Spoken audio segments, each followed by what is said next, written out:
1990 மனித இனம் 5000க்கும் மேற்பட்ட வேற்று கிரகங்களை கண்டுபிடிச்சிருக்கு. ஒரு நாள் அந்த சின்ன புள்ளி நம்ம கண்ணுக்கு தெரிஞ்ச பிரம்மாண்டமான ஒரு கிரகமா மாறுறதுக்கு வாய்ப்பு இருக்கு. இலக்குகள்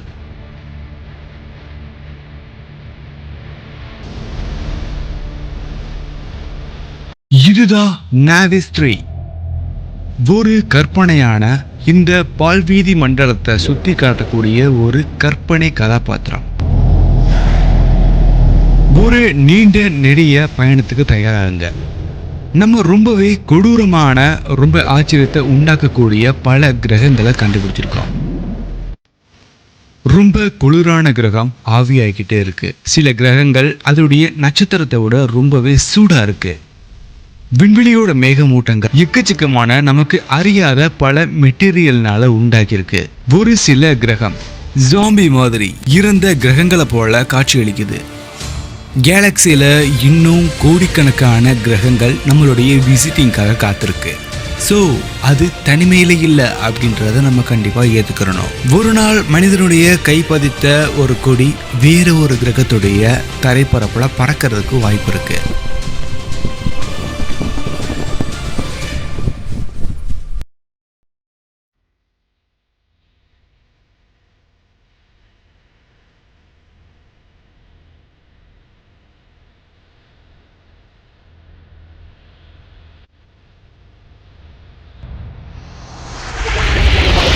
புதிய உலகத்தை பார்க்கறதுக்கான இந்த ஒரு பயணத்துடைய முதல் பகுதி தான் அது. பூமிக்கு மிக அருகாமையில் இருக்கக்கூடிய வேற்று கிரகங்களை இப்போ நம்ம பார்க்க போகிறோம். கிட்டத்தட்ட 40 ட்ரில்லியன் கிலோமீட்டர் தாண்டி இப்போ நம்ம பயணத்தை ஆரம்பிக்க போகிறோம். ஆனால் இந்த காஸ்மிக்கோட ரொம்ப தொலைதூர பயணத்தில் கண்டிப்பாக நம்ம சூரிய குடும்பத்தில் ஒரு சில கிரகங்களை விசிட் பண்ணி தான் போயாகணும். தொலைதூர சுற்றுப்பாதையில் இருக்கக்கூடிய ஒரு கிரகம் நெப்டியூன். அந்த கிரகங்களும் ரொம்ப வினோதமான ரொம்ப குளிர் நிறைந்த பல பாறைகளும் சூரிய குடும்பத்தை சுற்றி வந்துக்கிட்டு இருக்கு. நெப்டியூனை தாண்டி நம்ம கைபர் பெல்ட்டுக்கு போக போகிறோம். இது ஒரு உருகிய மெட்டீரியல்னால ஆன ஒரு பிரம்மாண்டமான ஒரு டிஸ்க் ஷேப், ரொம்ப மேசிவான டிஸ்க். தொடர்ந்து 100கணக்கான மில்லியன் மைல் இது அதோடைய பாறைகளை ரொம்பவே பிரம்மாண்டமாக விழிக்க வச்சிருக்கு. சூரிய குடும்பம் உருவானதுக்கு அப்புறம் மிஞ்சி இருந்த பல பொருட்கள் பாறைகளாக தான் உருவாயிருக்கு. ஸோ சூரிய குடும்பத்துடைய ஆரம்ப பகுதியை இங்கே இருக்கக்கூடிய கற்களை வச்சே நம்ம ஈஸியாக கண்டுபிடிச்சிடலாம். ஹவுமுவா ஒரு வினோத கொள்ளை கிரகம். இதை பார்க்கறதுக்கு முட்டை உருவத்தில் காட்சியளிக்குது. இதுக்கு 2 துணை கிரகங்கள் இருக்கு. அதை சுற்றி ஐஸ்னால் உருவாக்கப்பட்ட வளையமும் இருக்கு. மையத்தில் இருக்கக்கூடிய இந்த ஹுவாமுவா ப்ளூட்டோவுக்கு ஈக்குவலான ஒரு வடிவத்திலையும் ப்ளூட்டோவுக்கு ஈக்குவலான ஒரு ஷேப்லையும் இருக்கிறத நம்ம பார்க்க முடியும். சூரிய குடும்பத்திலேயே ரொம்ப அதிவேகமாக சுற்றக்கூடிய ஒரு ஆப்ஜெக்ட் அப்படின்னா இந்த ஹுவாமுவா சொல்லலாம். இதனுடைய மேற்பரப்பில் இருக்கக்கூடிய சிவப்பு நிறம் நமக்கு இப்போ வரைக்கும் ஒரு புரியாத புதிராகவே இருக்கு. ஒருவேளை இது ரீசெண்டாக நடந்த ஒரு விண்கல் மோதல்னால ஏற்பட்ட ஒரு பிரம்மாண்டமான ஒரு வடுவா இருக்கிறதுக்கு கூட வாய்ப்பு இருக்குன்றதை நம்ம நம்பலாம். ஹுவாமுவா தனியாக இல்லை. உதாரணத்துக்கு மேக்கே இதுவும் ஒரு டாவ் பிளானட் தான். அடுத்ததாக சின்ன ப்ளூட்டோனை சொல்லக்கூடிய காங்காங். இதோடைய மேற்பரப்பு இதோடைய வளிமண்டலம் ரொம்பவே தின்னாகவும் மீத்தேனால அதிகமாக ஆன ஒரு வினோதமான கிரகமாக இருக்குது. நமக்கு தெரியாத இந்த கைபர் பெல்ட்டில் கிட்டத்தட்ட 200க்கும் மேற்பட்ட குள்ள கிரகங்கள் இருக்கலாம். இதனோட சேர்த்து ஆயிரக்கணக்கான விண்வெளி பொருட்கள் அங்கே மிதந்துக்கிட்டே இருக்கும்.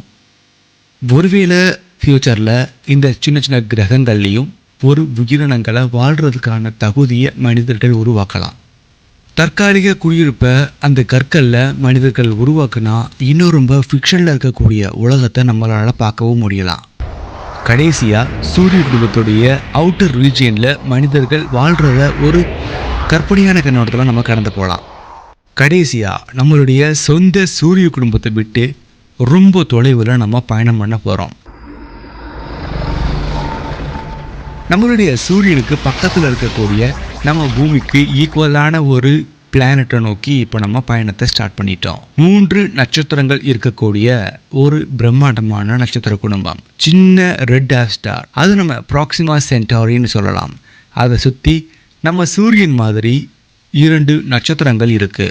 அதை ஆல்ஃபா சென்டாரி ஏ, ஆல்ஃபா சென்டாரி பின்னு நம்ம பெயர் வச்சிருக்கோம். இந்த நட்சத்திரத்தை மையத்தில் இருக்கக்கூடிய ரெட் டார்க்டை நம்ம தொடர்ந்து க்ளோஸாக அப்ரோச் பண்ணுவோம். அதை சுற்றி 2 பிரம்மாண்டமான வளையங்களை நமக்கு பார்க்க முடியும்.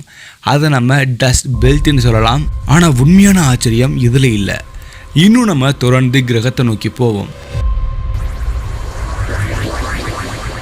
இங்கே ஒரு கிரகம் இருக்கிறது கண்டிப்பாக உங்களுக்கு இப்போதான் தெரியும். ப்ராக்சிமா சென்டாரி பி கிரகத்துக்கு உங்களை அன்புடன் வரவேற்கிறோம். இதுதான் நம்மளுடைய சூரிய குடும்பத்தில் பூமிக்கு ரொம்ப பக்கத்தில் இருக்கக்கூடிய, பூமி மாதிரியே உயிரினங்கள் வாழக்கூடிய தகுதியான இடம்னு சொல்லக்கூடிய ஹேபிட்டபிள் ஜோனில் இருக்கக்கூடிய ஒரு அழகான கிரகம். இந்த கிரகத்துடைய வெகுஜனம் நம்மளுடைய பூமிக்கு ஈக்குவலாக இருக்கிறத நம்மளால் பார்க்க முடியும். இது முழுக்க கற்களால் ஆன ஒரு கிரகம் அப்படின்றதுனால இதோடைய டென்சிட்டியும் நம்ம பூமிக்கு ஈக்குவலாக இருக்குது. ஒருவேளை மனிதர்கள் ப்ராக்சிமா சென்டாரியில் தரையிறங்கப்பட்டா அவங்களுடைய பார்வை வானத்தில் இப்படி தான் இருக்கும். ஆனால் இந்த இடத்துல நீங்கள் 3 பெரிய நட்சத்திரங்களை பார்க்கலாம். ஒன்று நம்ம அந்த ப்ராக்சிமா சென்டாரியோட சொந்த நட்சத்திரம், இன்னொன்று அந்த சொந்த நட்சத்திரத்தை சுற்றி வரக்கூடிய இன்னும் 2 கம்பேனியன் ஸ்டார்ஸ்.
ஒரு அமைப்பை உண்டாக்கும். இந்த ஒரு மூமெண்ட் அப்படின்றது மேன்கைண்ட், இந்த மனித உலகத்துடைய பிரம்மாண்டமான ஒரு காஸ்மிக் ரெவல்யூஷன்.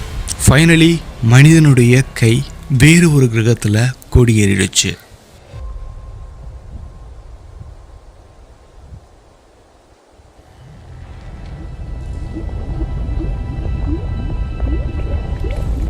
உங்களை இன்னும் கொஞ்சம் அதிகமான வேகத்துக்கு வேறு ஒரு நட்சத்திரத்தை நோக்கி இந்த ஸ்பேஸ்ஷிப் தள்ளப்படுது. மனிதனுடைய சாதாரண நிலைக்கு அப்பாற்பட்ட கிரகத்தை நோக்கி இப்போ நம்ம போக போகிறோம். கிளீஸ் 536b ஒரு கிரகம் இதோடைய நட்சத்திரத்துக்கு ரொம்பவே பக்கமாக ரொம்ப ரொம்ப ரொம்ப ரொம்ப எக்ஸ்ட்ரீம்லி க்ளோஸாக சுற்றுறதை நம்மளால் பார்க்க முடியும். கிரகத்துடைய தரை வெப்பநிலை கிட்டத்தட்ட 438 டிகிரி செல்சியஸ். இதுக்கான காரணம் இந்த கிரகத்துடைய அப்ரோச். அதீத வெப்பநிலை காரணமாக இந்த கிரகத்துக்கு மேலே மேக்மா மாதிரியான பாறைகளால் ஆன குழம்புகளை நம்ம பார்க்க முடியும். இது சூரிய குடும்பத்துடைய நெப்டியூன் சைஸில் இருக்கக்கூடிய இன்னொரு உலகம். உருகிய ஒரு உலகம் தொடர்ந்து பேர்னிங் ஆகிட்டே இருக்கு. ரொம்ப அதீத கிராவிட்டி இங்கே இருக்கக்கூடிய வாட்டரை வேப்பராக மாற்றுறதுக்கு சரியான ஒரு சுற்றுச்சூழலை உண்டாக்குது. இந்த ஒரு வினோத நிகழ்வுனால உண்டாகக்கூடிய ஐஸோடைய பேரு ஐஸ் 7. இங்கே அதீத ப்ரெஷர் இருக்கிறனால இங்கே இருக்கக்கூடிய பனிகளுக்கு எல்லாமே ஒரு மிகப்பெரிய அழுத்தத்தை இதோடைய சுற்றுச்சூழல் உண்டாக்குது. இந்த உருகிய பனிகள் தொடர்ந்து சூடாக்கப்படுது. ஆனா இதோடைய வளிமண்டலத்துக்கு இன்னொரு ஒரு கதையும் இருக்கு. வளிமண்டலம் கொஞ்சம் கொஞ்சமா விண்வெளியில சிதறடிக்கப்படுது. இங்க இருக்கக்கூடிய வாயுக்கள் எல்லாமே விண்வெளியை நோக்கி எஸ்கேப் ஆகிறனால இதுல பிரம்மாண்டமான வாழ் மாதிரியான அமைப்பு உண்டாகுது. இதோடைய வாழ் கிட்டத்தட்ட 9 மில்லியன் மைல் நீளம் தொடர்ந்து உருவாயிருக்கு.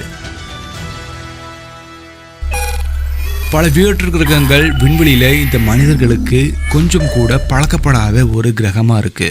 ஆனால் 39 ஒளியாண்டு தொலைவுகளுக்கு அப்பால் ஒரு சின்ன ரெட் டார்க் ஸ்டாரை நம்மளால் பார்க்க முடியும். ட்ராப்பிஸ்ட் 1. பூமிக்கு சமமான அளவு இருக்கக்கூடிய கிரகங்கள் இங்க இருக்கக்கூடிய மைய நட்சத்திரத்துக்கு ரொம்பவே பக்கமா சுத்துது. இந்த நட்சத்திரத்துக்கு பக்கத்துல இருக்கக்கூடிய 2 கிரகங்கள் இருக்கு. அது வீனஸ் மாதிரி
நட்சத்திரத்தை பார்த்திருக்கக்கூடிய அந்த பகுதி இந்த கிரகத்தை ரொம்ப கொடூரமான ஒரு கிரகமா மாத்துறதுக்கு வாய்ப்பு இருக்கு. ஆனா அதோடைய இன்னொரு கண்டிஷன், பூமி மாதிரியான ஒரு சில உணர்வுகளை உண்டாக்குறதுக்கும் வாய்ப்பு இருக்கு. ஆனா இது முழுக்க கற்பனையா மட்டும்தான் இது இருக்கும். இப்போ வரைக்கும் இன்னும் கன்ஃபார்மான ரிசர்ச் அப்படின்றது தொடர்ந்து நடந்துட்டு தான் இருக்கு. TRAPPIST 1F நம்ம சூரிய குடும்பத்தில் இருக்கக்கூடிய பூமி மாதிரியான ஒரு காட்சி அமைப்பு கம்ப்ளீட்டா இங்கே இருக்கலாம். பூமியில எப்படி தண்ணி உருகிய நிலையில இல்லாம சரியான நிலையிலையும் 3 ஃபேஸ்லயும் இருக்கோ, அதே மாதிரி இந்த கிரகத்திலையும் திட வாயு மாதிரியான 3 வெவ்வேறு ஃபேஸ்லயுமே H2O மாதிரியான கண்டென்ட் கண்டிப்பா இருக்கலாம் அப்படின்றத நம்ம பார்க்க முடியுது. பூமியுடைய இரவு மற்றும் பகல் நேர வெப்பநிலை ரொம்ப கச்சிதமா இருக்கு. இதே மாதிரியான கச்சிதமான வெப்பநிலை இந்த கிரகத்துல பகல் நேரத்திலையும் இரவு நேரத்திலையும் சரியா இருக்கலாம். TRAPPIST நட்சத்திர குடும்பத்தில் இருக்கக்கூடிய எல்லா கிரகங்களும் ஜேம்ஸ் வெப் ஸ்பேஸ் டெலஸ்கோப்புடைய முதன்மையான கண்ணோட்டத்துக்குள்ள கண்டிப்பா வரும். ஜேம்ஸ் வெப் டெலஸ்கோப் பார்க்கக்கூடிய கிரகங்களுடைய பட்டியலில் ரொம்ப முக்கியமான குடும்பம் அப்படின்னா இந்த TRAPPIST ஒன்று சொல்லலாம். கிரகத்துடைய தரைப்பரப்புல நம்ம மனித இனம் இறங்கிடுச்சு. தரைப்பரப்புல இருந்து வானத்தை பார்த்தா இந்த மாதிரியான ஒரு காட்சி அமைப்பு தான் இருக்கும். ஒவ்வொரு கிரகமும் தனித்தனியான நிலவுகள் மாதிரியான ஒரு காட்சியை நமக்கு உண்டாக்கும். அந்த அளவுக்கு ரொம்ப குறுகிய நிலையில் இருக்கக்கூடிய கிரகங்களுடைய அமைப்பு நம்மளை மெய்சில் இருக்க வைக்கும். மனிதனுடைய கைப்படம் இந்த ஒரு கிரகத்துடைய மேற்பரப்புலையும் பதிச்சாச்சு. இப்போ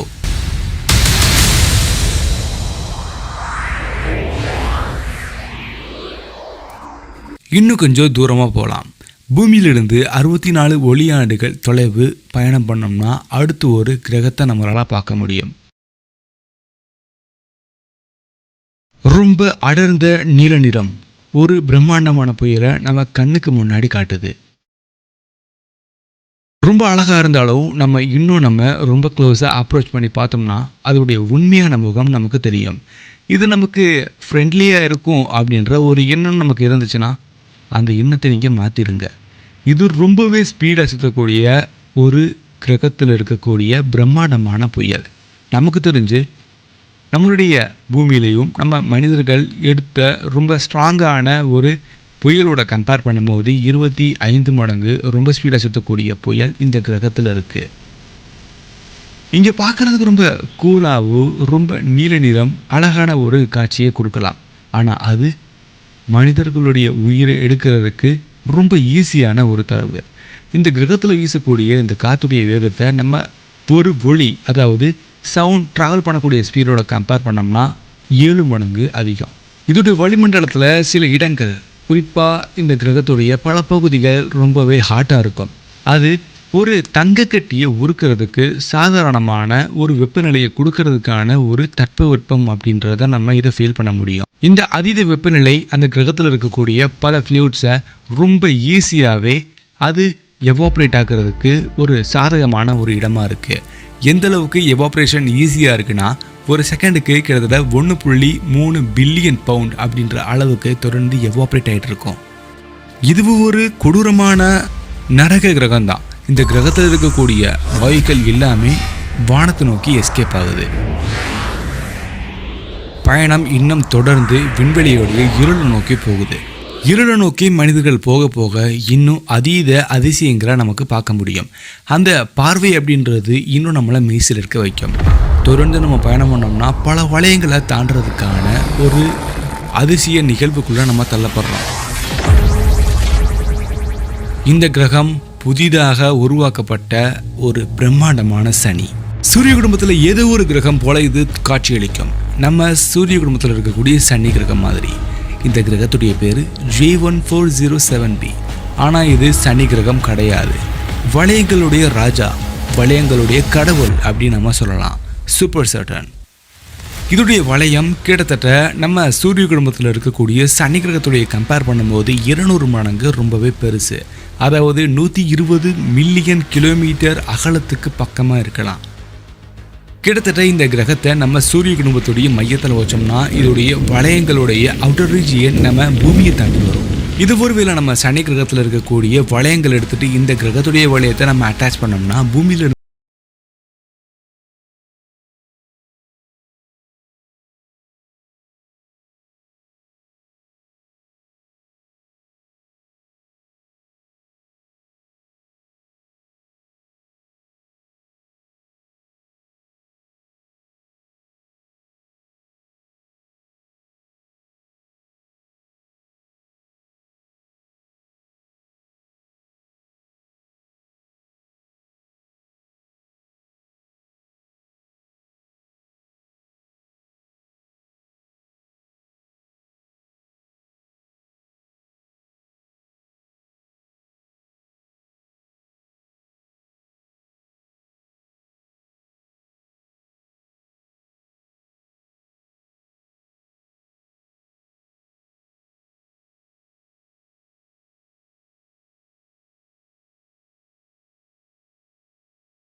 பிரமிப்பு உண்டாக்கும்.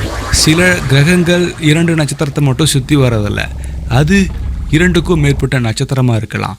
ஈவன் அது 4 நட்சத்திரங்களை சுற்றக்கூடிய வினோத கிரகமாக கூட இருக்கலாம். சில நட்சத்திரங்கள் தொடர்ந்து ஒரே சமயம் உதயமாகலாம், ஒரே சமயம் மறையலாம்.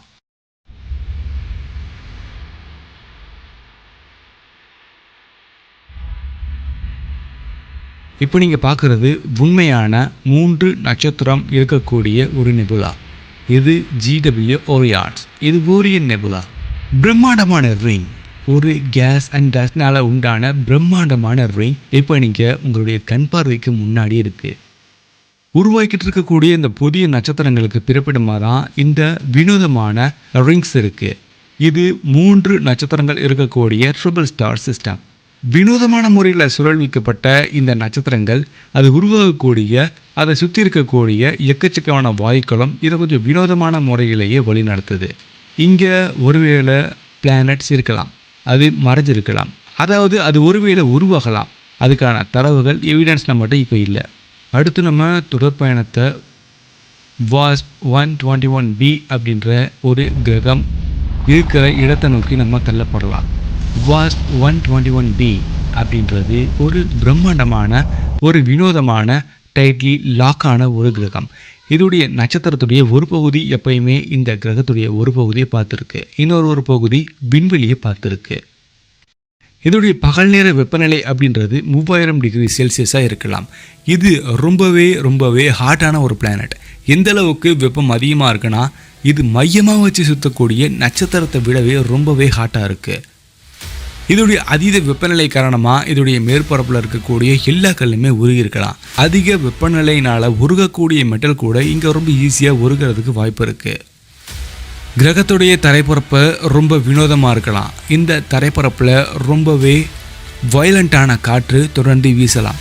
இதோடைய நைட் சைடு கண்டிப்பாக பின்வெளியை நோக்கி தான் இருக்குது. இதில் ஏதோ வினோதமாக நடக்கிற மாதிரி இருக்குது. ரொம்ப குளுமையான இந்த மறுபகுதி அதிகமான அயானும் மெக்னீஷியமும் அதோடைய வளிமண்டலத்தில் இருக்கிறத நமக்கு சுட்டி காட்டுது. இதோடைய வளிமண்டலம் ஹெவி மெட்டல்னால மேலே இருக்குது.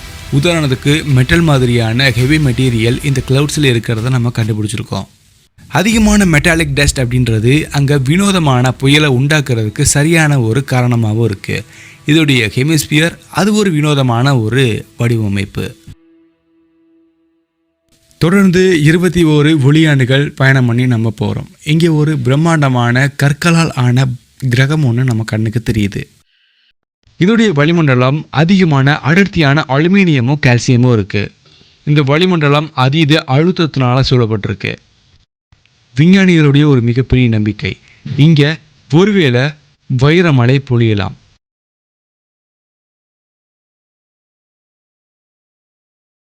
வாஸ்ப் 121Bயிலிருந்து இப்போ நம்ம வாஸ்ப் 12Bயை நோக்கி போகலாம்.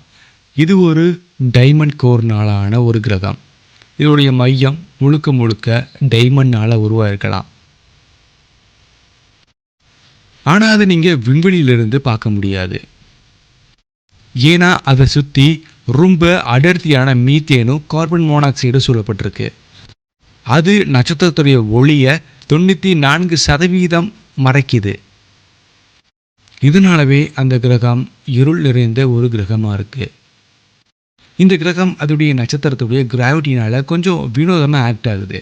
அதாவது உருண்டை வடிவத்தில் இல்லாமல் கொஞ்சம் நீட்டப்பட்ட ஒரு முட்டை வடிவத்தில் இருக்கிறத நம்மளால் பார்க்க முடியும். இந்த முட்டை வடிவிலான கிரகம் கூடிய சீக்கிரத்தில் அழிவை சந்திக்கும்.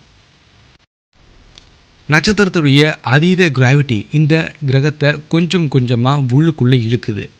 இது அழிவுடைய பாதையில் இருக்குது. இதன் காரணமாக எக்கச்சக்கமான வருடங்கள் ரொம்ப அழகாக வாழ்ந்த இந்த கிரகம் கடைசியில் அதோடைய அழிவுட பாதை தன்னை உருவாக்கின நட்சத்திரத்தினாலேயே அதோடைய வாழ்க்கை முடிவ போகுது. ஆனால் இது வெறும் அழிவு மட்டும் இல்லை, வேறு ஒரு கிரகத்தை உருவாக்குறதுக்கான அடுத்த ஒரு ஆரம்ப பகுதியாக கூட இருக்கலாம்.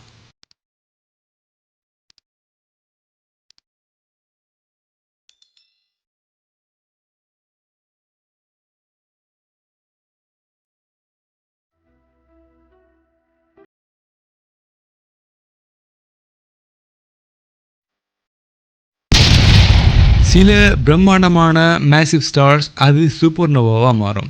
அதனால எக்கச்சக்கமான வெடிப்புகள் இந்த விண்வெளியில் ரொம்பவே அதிர்ச்சி அலைகளை உண்டாக்கும்.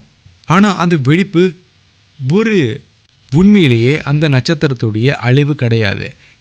ஒரு நட்சத்திரம் உருவாகிறதும் அந்த நட்சத்திரத்தை சுற்றி கிரகங்கள் உருவாகிறதுக்கும் ஒரு ஆரம்ப புள்ளியாக இருக்குது. இந்த வெடிப்பு அப்படின்றது எக்கச்சக்கமான நட்சத்திரங்களை தொடர்ந்து உருவாக்கிட்டே இருக்குது.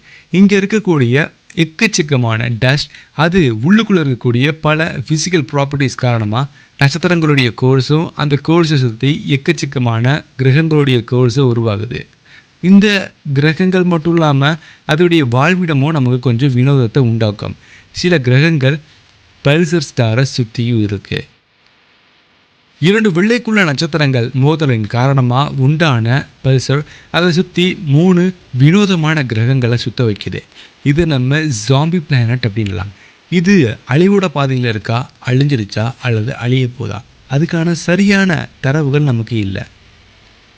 ஒருவேளை இந்த கிரகத்துடைய மேற்பரப்பில் இருந்து நட்சத்திரத்தை பார்த்தோம்னா இந்த மாதிரியான ஒரு வடிவமைப்பு தான் நமக்கு இருக்கலாம்.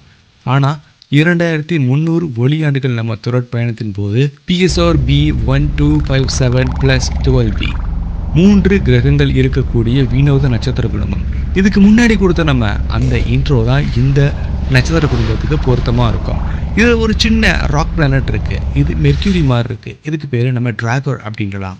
இதில் நம்ம அதிகமான எக்ஸ்ரே ரேடியேஷனாக நம்ம எதிர்பார்க்கலாம். இதே மாதிரியான ஒரு எக்ஸோ பிளானட் நம்ம இதுக்கு முன்னாடி கண்டுபிடிச்சதில்லை. ஏன்னா இந்த பல்சர் ஸ்டாரை சுற்றி 3 கிரகங்கள் இருக்குது. இந்த 3 கிரகங்களில் முதல் 2 கிரகத்தை நம்ம முதல் முறையாக கண்டுபிடிச்சோம். அடுத்து நம்ம 2வது கிரகம் போல்ட்ரிகஸ்ட். போல்ட்ரிகஸ்ட் அப்படின்றது ஒரு ஜாம்பி பிளானட் தான். இது நம்ம சூப்பர் எர்த் அப்படின்ற ஒரு வகைக்கு கொண்டு வரலாம். அதே மாதிரி ஃபோபிட்டார் அப்படின்றது பூமிக்கு ஈக்குவலான மாஸ் இருக்கக்கூடிய ஒரு கிரகம். பொதுவாக இந்த பல்சர் ஸ்டார் இறந்த நட்சத்திரத்துடைய பிறப்பு அப்படி நம்ம எடுத்துட்டாலுமே இது ரொம்ப ஆக்டிவாக இருக்கக்கூடிய நட்சத்திரம். இந்த நட்சத்திரத்துடைய பார்வை கண்டிப்பாக ஒரு ஏலியன் பிளானட் தான் இது அப்படின்ற ஒரு காட்சி அமைப்பு உண்டாக்கும். இதோடைய தரைப்பரப்பில் இருந்து இதோடைய மைய நட்சத்திரம் இந்த கிரகத்தை ஒரு வினோதமான ஒரு மின்னக்கூடிய ஒரு கிரகமாக மாற்றும். பல்சரில் இருக்கக்கூடிய சார்ஜடு பார்ட்டிகள் இந்த கிரகத்துடைய சர்ஃபேஸில் மலை மாதிரியான ஒரு அமைப்பு உண்டாக்கும்.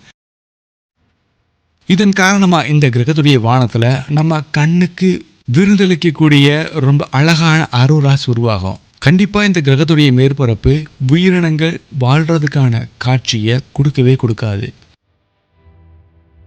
ஆனால் ஒரு பிளானட் ரொம்பவே திக்கான அட்மாஸ்பியரை வச்சுருக்கு. இதோடைய எக்ஸ்ட்ரீமான எக்ஸ்ரே அப்படின்றது இதில் ஹீட்டாக மாறுது. இது அந்த கிரகத்துடைய மேற்பரப்பில் தண்ணியை உருவாக்குறதுக்கான சரியான வெப்பநிலையை உண்டாக்குது. அங்கே ஒருவேளை உயிரினங்கள் வாழலாம். பயணத்தை நம்ம இன்னும் கொஞ்சம் எலாபரேட் பண்ணலாம். கிட்டத்தட்ட 2000 ஒளியாண்டுகள் தொலைவு நம்ம தொடர்ந்து பயணிக்க போகிறோம். 7000 குவாட்ரிலியன் உலகங்கள் மனிதர்களுக்கு பார்க்குறதுக்கு சரியான ஒரு கிரகமாக இருக்கும். ஏன்னா அது இன்னும் நம்ம சர்ச்சிங்காக தான் வச்சுருக்கோம். கண்டிப்பாக மனிதர்கள் அந்த கிரகங்களை வெளிச்சம் போட்டு காட்டுவாங்க இந்த உலகத்துக்கு. அதில் சில கிரகங்கள் சூப்பர் மேசிவ் பிளாக் ஹோலை சுற்றக்கூடிய பிரம்மாண்ட கிரகமாக இருக்கும்.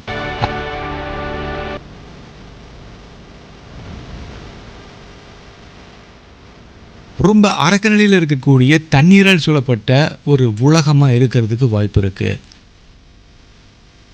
இதோடைய ஆழம் கிட்டத்தட்ட பல 1000 கிலோமீட்டர் வரைக்கும் போகிறதுக்கு சான்ஸ் இருக்குது.